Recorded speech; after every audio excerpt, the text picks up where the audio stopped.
Hello, dear ones. You are watching the Berean Girl channel.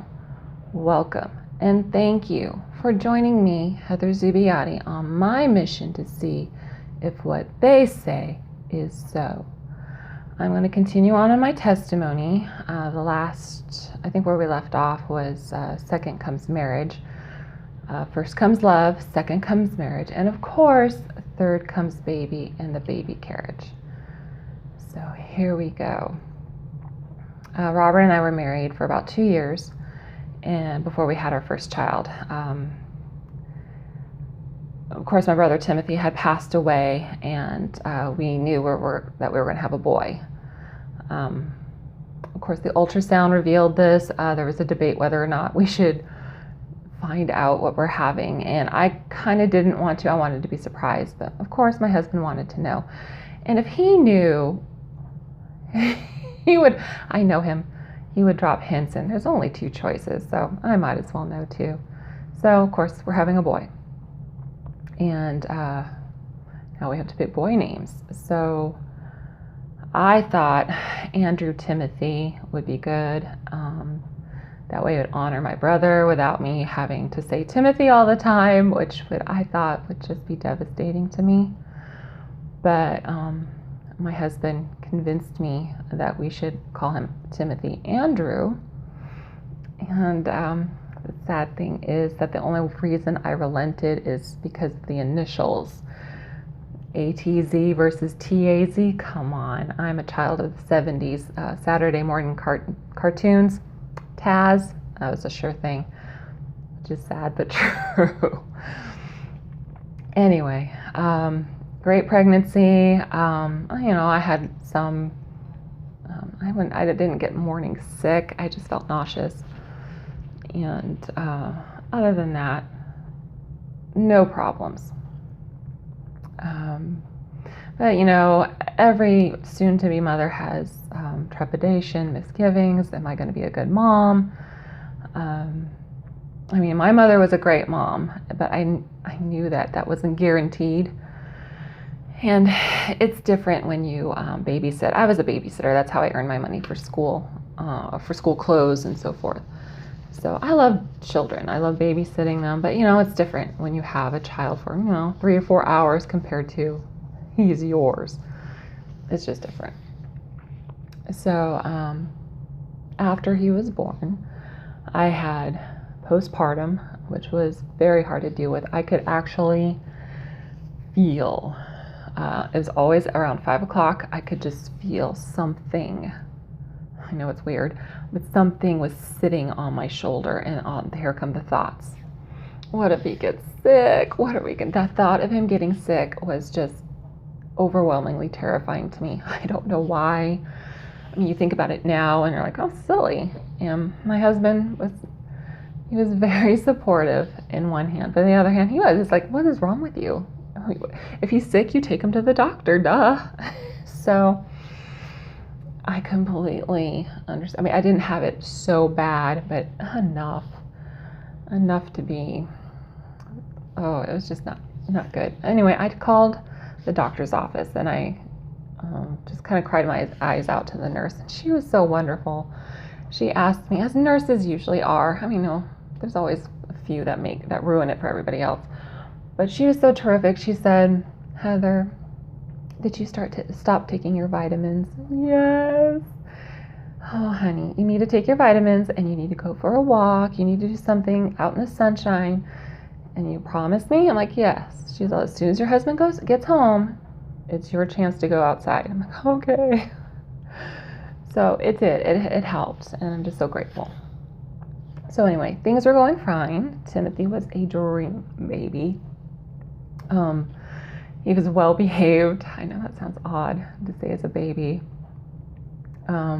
He wasn't too colicky, but he was. Yeah, he had some quote unquote colic. It wasn't until recently, just like a few years ago maybe, I was reading, as usual, on subjects that just interest me. And I came across an article from a pediatrician, I think he's in Australia, that said colic, what most people confuse as colic, is really stress. the child is overstressed. They're not gassy. And he said that it's in the books. So when your child cries and cries and cries, one, if they're not hungry, if they're you've burped and burped them, and there's no more burps are coming out, and you've tried to rock them to sleep and they're not sleepy. You've done everything you could, but they're just crying and crying. Their neurological system is overloaded. It's too much. They just cry. It's like stress. You know, we women, well, for me anyway, when I'm overstressed, I cry. I just do. So boy, do I cry. So it's the same for babies. So if that should happen to you, if you're a new mom, bless you, and if you have a crying baby that just won't stop, and you've done everything you could, this doctor recommended that you go in a dark, quiet room, hold your baby against your chest if you can, skin to skin. Do not say anything. Do not sing. Just hold your baby. Don't pat them. Just hold them against you and just let the baby cry it out. It's just the sound of your heart, or the feeling and sound of your heartbeat, and the warmth of your skin and your scent is enough. And don't rock them. Just don't do anything. I know it's hard. And I know you want to cry too. But it's not you. It's just he's overloaded. He's overwhelmed. And he can't do anything but cry. So just know it's not you. And I hope this helps somebody. I know it would have helped me. So yeah, it takes time for the little neurological system to develop. They'll grow out of it or grow into it. You know what I mean. Okay, so concerning Timothy, I could tell he was going to be a smarty pants in a good way.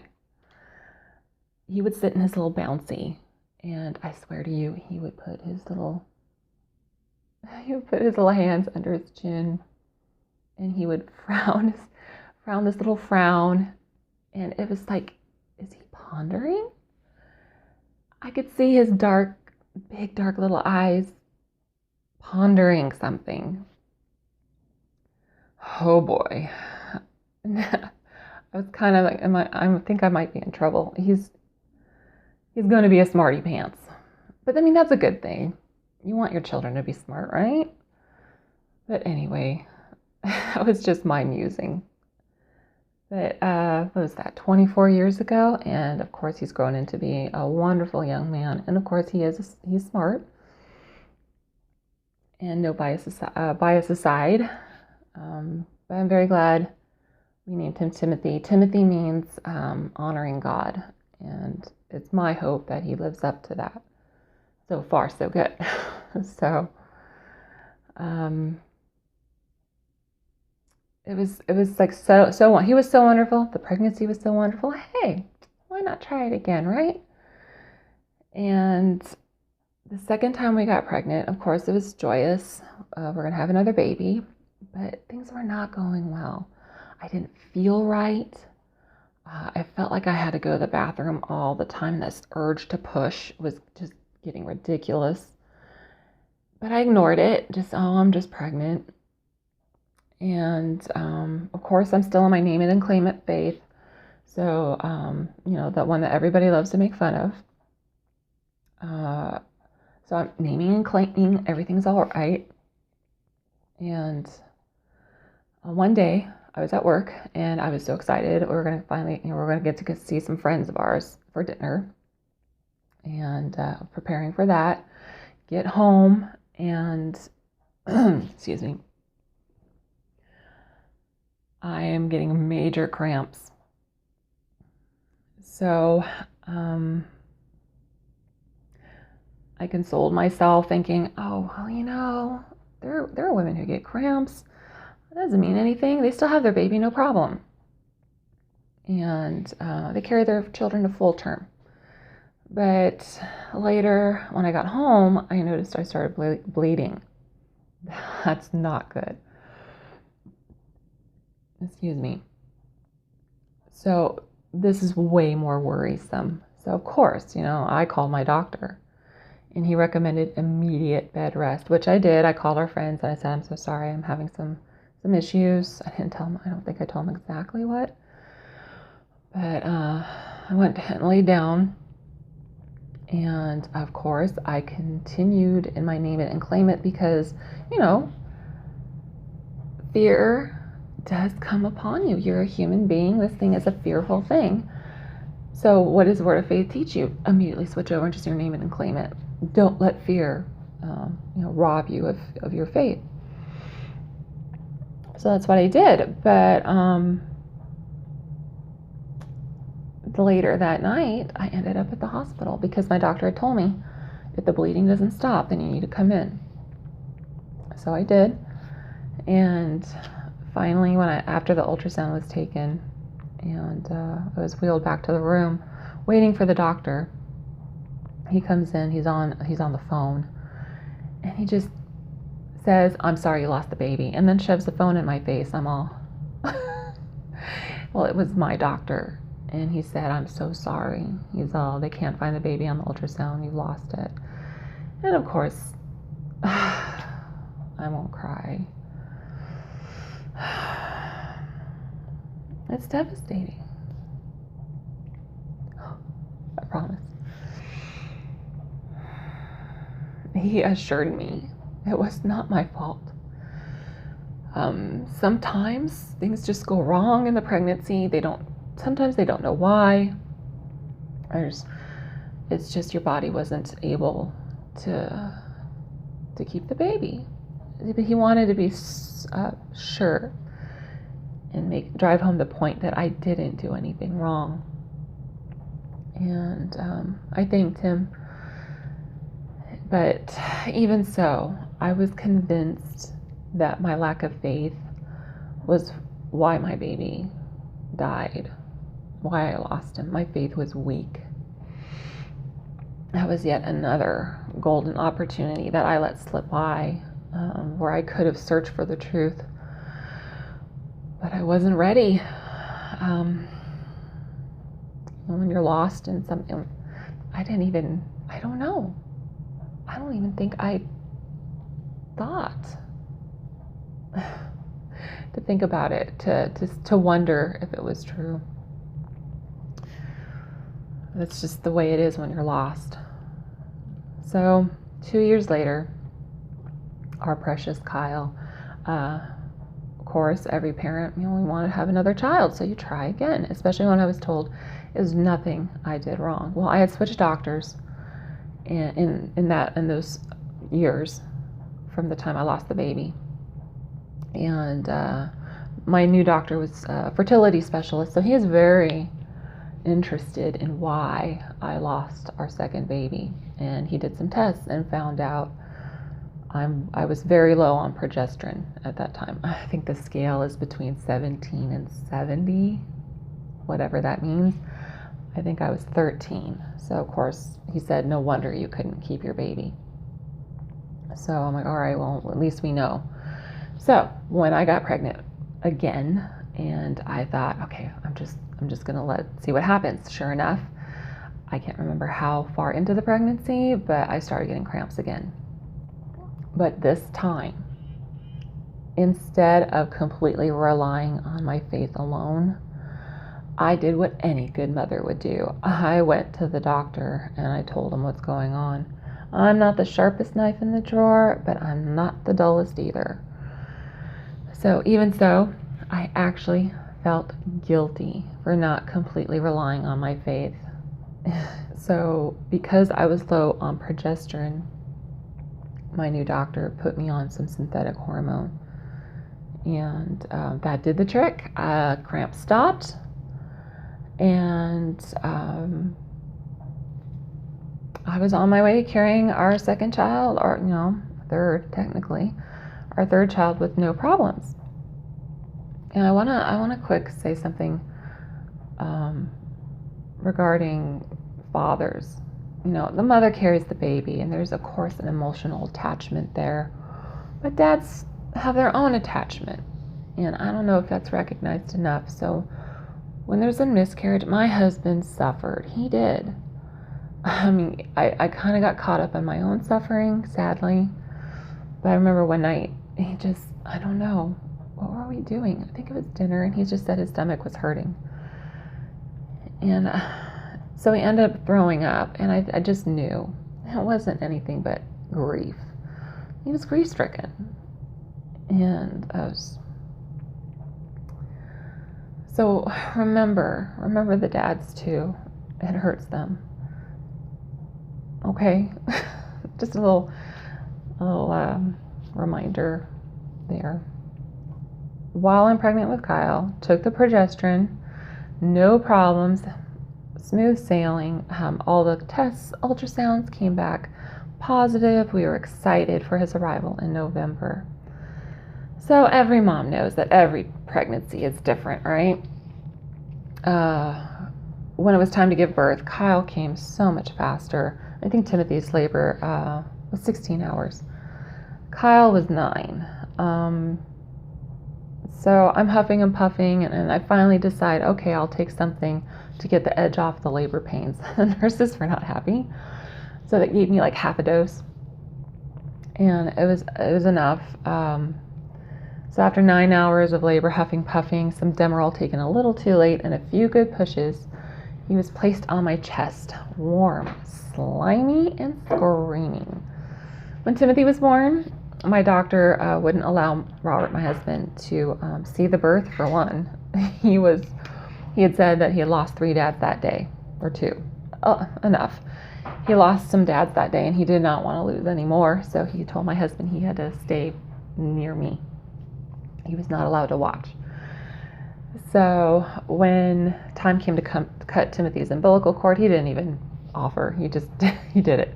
But when Kyle was born, his doctor, offered to have my husband cut the cord. And I could tell he was a little hesitant, but he manned up. He did the deed without vomiting or passing out. That's my man. Good job, honey. But that is when we noticed Kyle was not as perfect as we had hoped that he was. He had some deep ridges in the front of his little head, where the fontanelles are. And to be honest, it was frightening. He looked like Frankenstein. But the hospital staff didn't seem too alarmed. So I just thought, maybe this is misshapen head syndrome, vaginal birth. It wasn't until the pediatrician came in to examine him. When she saw his little head, she audibly gasped in alarm, which is not something that instills confidence in a mother. So, of course, I was alarmed, frighteningly so.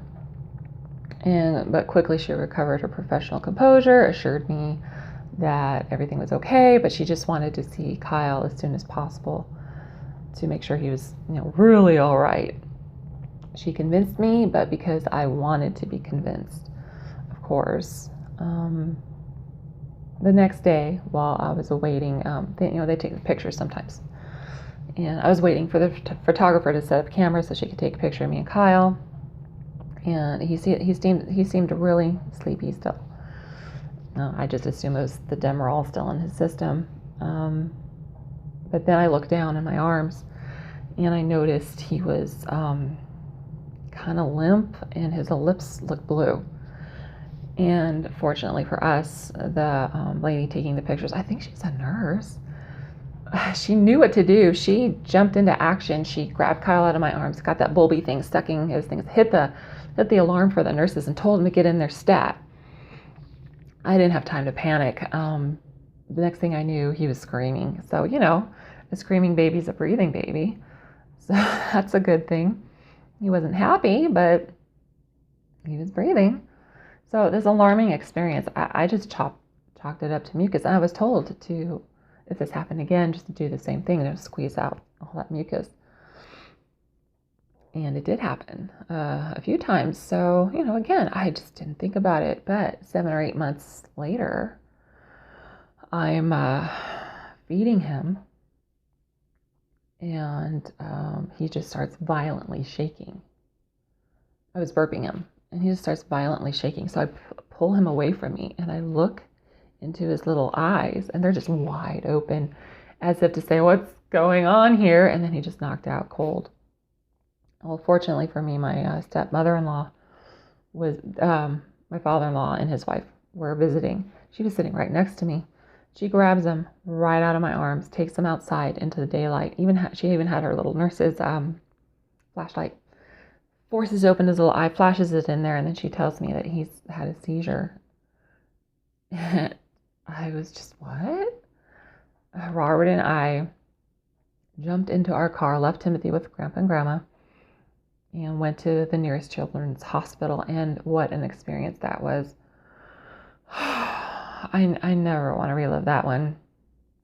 I mean, they made me feel like I was crazy, because when we got there, he was fine.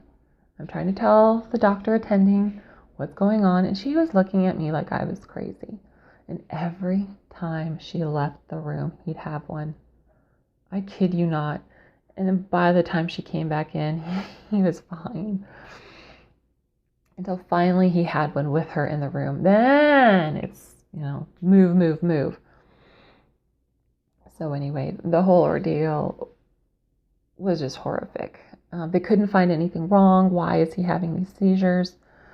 So we were sent home with phenobarbital. And that was not a good experience either. But anyway, I launched out further into my name it and claim it faith. That's just what you're trained to do. And I was convinced that I was going to give God the glory for Kyle's full healing. And I was going to believe it. I was going to confess and believe until I got it. There you go. That's what you do. So instead of loving Kyle and being great, loving him for what he is or who he is, he has this issue. Instead of being grateful that it wasn't worse, and believe me, it could have been worse, I almost loathed him. I know that is the most horrible thing a mother can say, but deep down, it's the truth.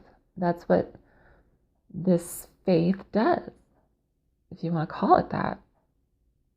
So jumping ahead a bit, many years later, I even got this phone call from a woman in our Bible study. And she was actually chiding me because I didn't have, what was it, the God kind of faith, the Abrahamic kind of, whatever. I was not a faith giant. And what I was doing was not good enough for her. She made me feel, as if I didn't feel this enough, she made me feel like a complete faith failure. And instead of edifying me, she made me angry, very angry.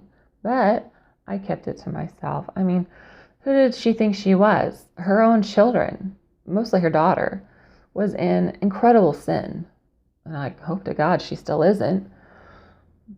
But who knows? Apparently, she was offended by Kyle's condition and considered us to be a blight on the butt of the Word of Faith theology. This was yet another missed opportunity on my part to really search the face of God and truly find Him. More refining was in store for me. But I didn't know that. So I'm going to go ahead and stop here. The point of this testimony is to share with you where I've come from, why I am the way I am now, why I desire to be a Berean. And I hope that if you're caught in a faith that you know deep down inside there's something wrong, but you can't put your finger on it, I want to encourage you to keep going, to pursue the truth, to not stop until you get it. That's the point of this testimony. And I just hope that you keep viewing, because it ends well. I want to encourage you. That's all I want. The whole point of this channel for me is to encourage people and to bring them the truth. Okay, so the next chapter is Jesus' pursuit begins. I hope you stay tuned. Love you. Bye-bye now.